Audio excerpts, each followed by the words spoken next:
Ontario caves. Did Trump just win the electricity war? Ever wonder what happens when a Canadian province picks a fight with the United States over electricity? Buckle up, folks, because Ontario just learned a very expensive lesson. This is a story of tariffs, tweets, and a premier who blinked first. The spark. Ontario's electricity rumble. Ontario, bless their maple syrup-loving hearts, decided they weren't too keen on the price of electricity coming from south of the border. They started complaining about U.S. electricity prices, claiming they were being gouged. Now, usually, America ignores Canadian grumbling like background noise. But this time, things got spicy. Trump's tariff tantrum. Enter Donald Trump, never one to back down from a fight, especially when it involves trade. He threatened to double the tariffs on Ontario's electricity imports. Yes, double. Imagine waking up one morning and finding out your electricity bill is about to skyrocket, all because your premier decided to poke the bear. That's essentially what happened in Ontario. But Trump wasn't just talking about electricity. Earlier that same day, he announced that he would double his planned tariffs on steel and aluminum from 25% to 50% for Canada, escalating the trade war even further.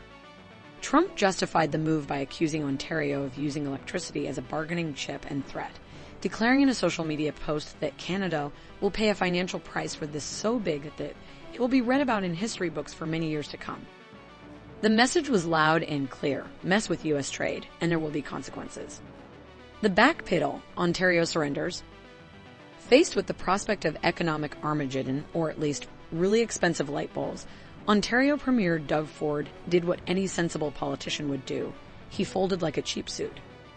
Ford had announced on Monday that his government was charging 25% more for electricity to 1.5 million American homes and businesses in response to Trump's trade war. But when Trump responded with even heavier tariffs, Ford quickly backed down. Trump, naturally, took a victory lap. Trump declares victory, naturally. Speaking to reporters, Trump made sure everyone knew who had won this fight. There's a very strong man in Canada who said he was going to charge a surcharge or a tariff on electricity coming into our country. He has called and said he's not going to do that. It would have been a very bad thing if he did. And he's not going to do that. And I respect that. Translation: Ford backed down and Trump is taking all the credit. But Trump wasn't done.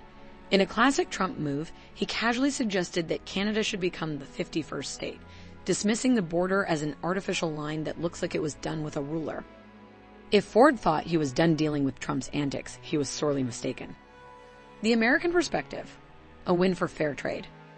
From an American perspective, this could be seen as a win for fair trade. The argument goes that Ontario was trying to unfairly manipulate electricity prices, and Trump was simply standing up for American interests. Of course, there's also the argument that Trump was just being a bully, using tariffs as a weapon to get his way. But hey, that's just politics, right?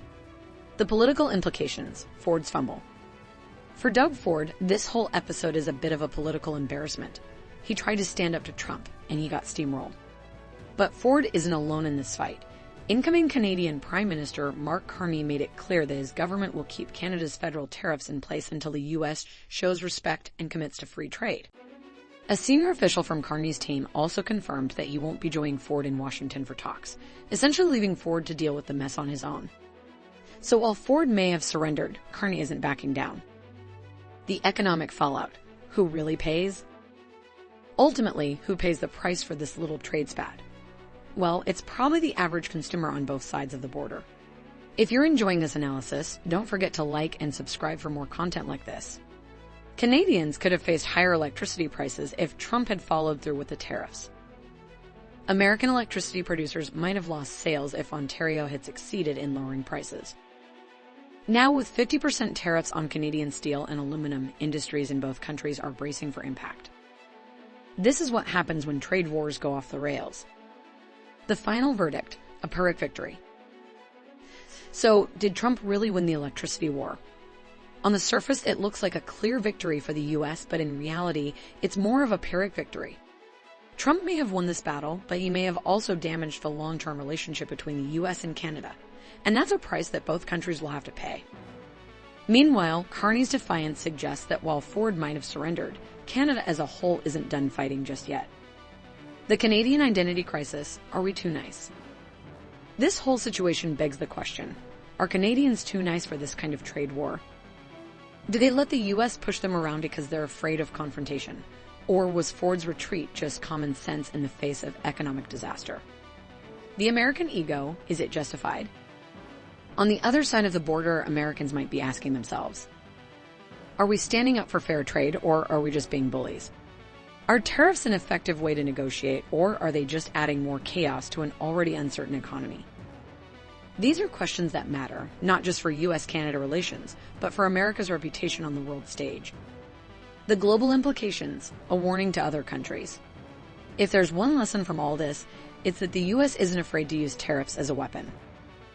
And that's a warning to other countries. If they mess with U.S. trade, they should expect an economic punch in the face. The future of electricity trade, cloudy with a chance of tariffs. What happens next? Will Trump keep escalating? Will Carney retaliate? Will Ontario regret folding? One thing is for sure, this episode has created a lot of uncertainty, and uncertainty is never good for business. The lesson learned, don't poke the bear, especially if the bear has tariffs. The main takeaway from all of this is simple. Don't poke the bear, especially if the bear is Donald Trump with a Twitter account and a love for tariffs. Ontario learned that lesson the hard way. Now it's up to Canada to decide it's willing to fight another day. The end of the line, what happens next? So what happens next?